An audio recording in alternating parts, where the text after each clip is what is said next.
This video is going to be a little different from all of these Kaspa videos that you see online because I try to keep myself relatively unbiased. I'm not married to my bag of Kaspa. I'm not married to any crypto whatsoever that I hold. But unfortunately, the majority of channels that you see right now, they're married to their bags. They are Kaspa maxis. If I was to have 100% of my portfolio into Kaspa, or even 80 or 90 for that matter, I would also consider be a Kaspa maxi, right? And I would have a clear interest and I would lose all sort of credibility if I wasn't to tell you that Kaspa is not going to go to 1 trillion in market cap. And this is the problem that I have with crypto YouTube right now in the Kaspa community. Because if these people say otherwise, they get attacked, right? And if people say 1 trillion Kaspa market cap, then the people are going to say, oh, then my investment into Kaspa is fantastic because I bought the best thing since sliced bread, right?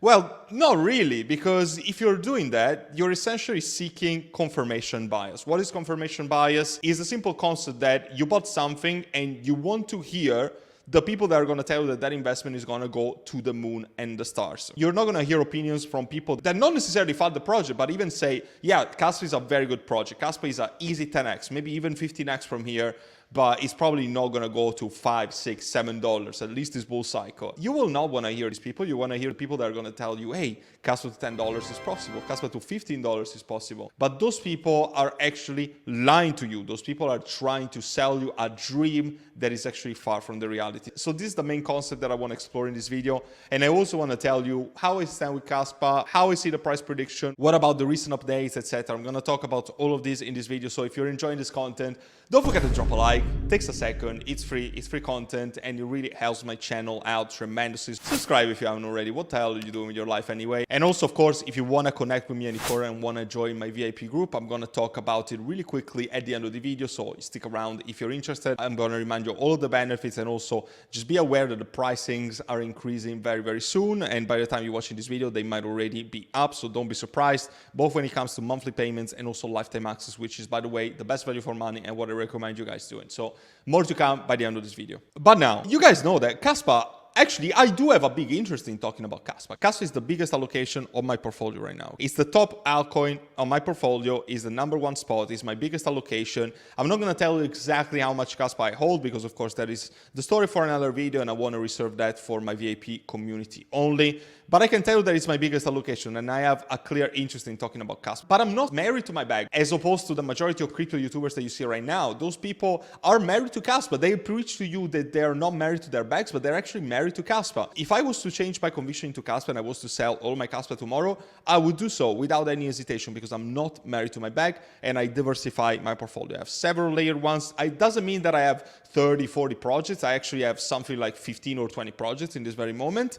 but I diversify my risk. Any project could actually go to zero. You need to diversify yourself accordingly. So when it comes to the updates of Kaspa, they just announced the first stable node on Rust. So that is a very exciting milestone for Kaspa. Solana is actually using the same. This is super fast, super scalable and stable. So extremely good news for the Kaspa ecosystem. There's actually very good things that are going to come because 10 blocks per second is a milestone for Kaspa. I think that the next step would be something like 33 blocks per second and eventually even 100 blocks per second could be possible. However, this hasn't really been tested. So it's just numbers that we're taking out of speculation. We really can't know in this very moment in time if these things are going to be possible. I like the things that they're announcing. I don't think that I would consider this marketing because Kaspa, as far as I'm aware, they don't pay YouTubers for paid promotions. They have ambassador program, which could be like considered shilling, but they don't do paid marketing like other brands do, right? But for what they are doing right now, and also for the recent announcement of Kasplex,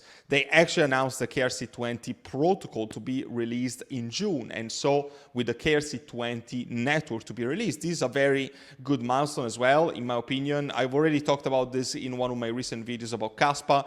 And it's a big deal because imagine if stable coins are to be launched, imagine if memes are to be launched, especially if we have a meme super cycle, that would be a very good opportunity because the KRC20 network would even be better for memes than it is for Solana because, of course, Kaspa is cheaper than Solana. Kaspa is even faster than Solana. So it would actually be a very good thing for the ecosystem. Memes are actually good for the crypto ecosystem if you put about it this way. And also, it could also be USDC, USDT, all of your favorite stablecoins on Kaspa, leveraging the network and using the speed and cost of transaction for Kaspa.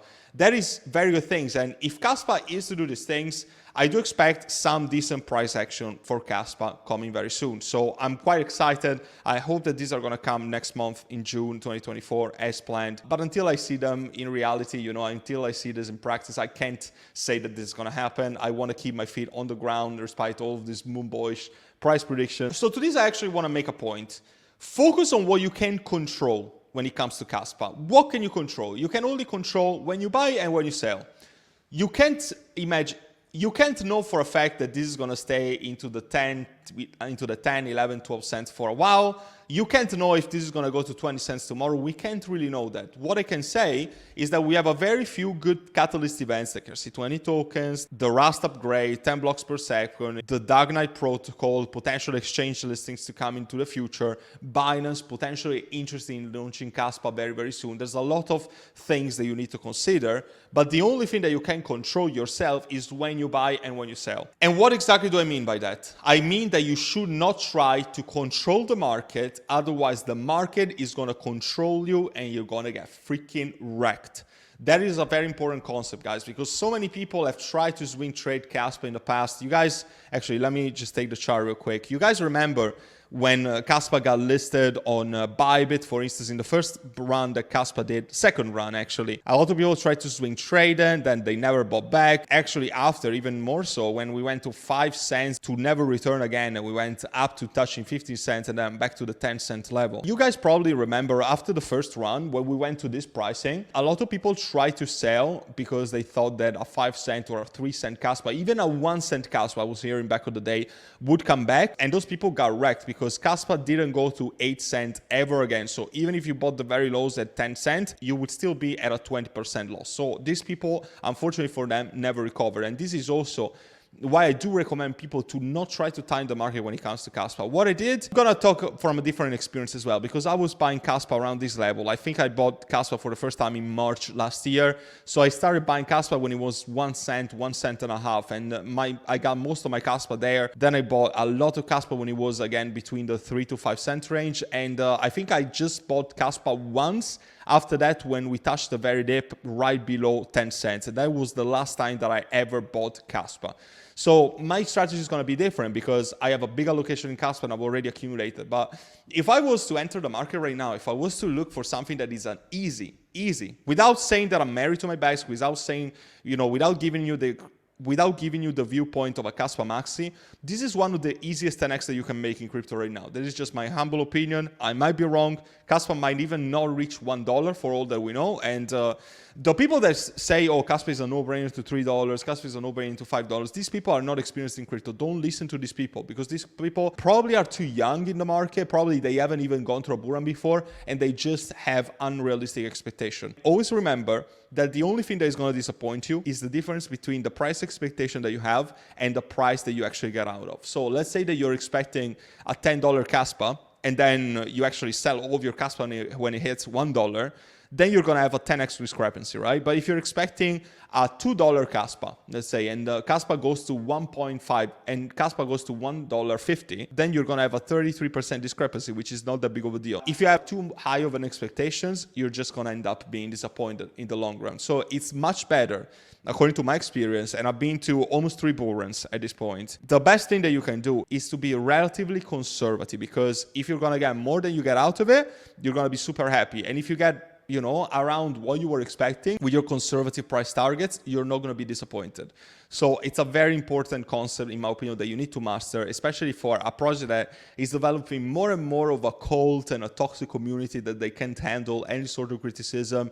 In fact, I'm probably going to get attacked with this video because I'm not telling you that Kaspa is going to go to 1 trillion market cap and Kaspa is not going to go to $50 this bull cycle. I'm sure that a lot of people will attack me because of it. I quite frankly don't care because I'm confident enough and I'm experienced enough in this market to be an absolute winner. But unfortunately, most of these YouTubers are not, and they're trying to sell you a dream because they're overly invested and overly emotionally attached to this project. So I hope that this video made sense to you guys. I tried to keep it as unbiased as possible and, you know, trying to open your eyes a little bit when it comes to Kaspa, because I'm seeing too much shit on the internet and I really want to help people, and I can't stress this enough. And this is also why I do recommend you guys to not be a lone wolf. I've made all of these mistakes over the years so you don't have to. I created these groups group to actually help people to go through a bull cycle and not be a lone wolf. You want to surround yourself by a like-minded community under the guidance of somebody like me that actually has years of experience and actually making money in crypto. And people in my group are actually making money even now that we're essentially at bear market level.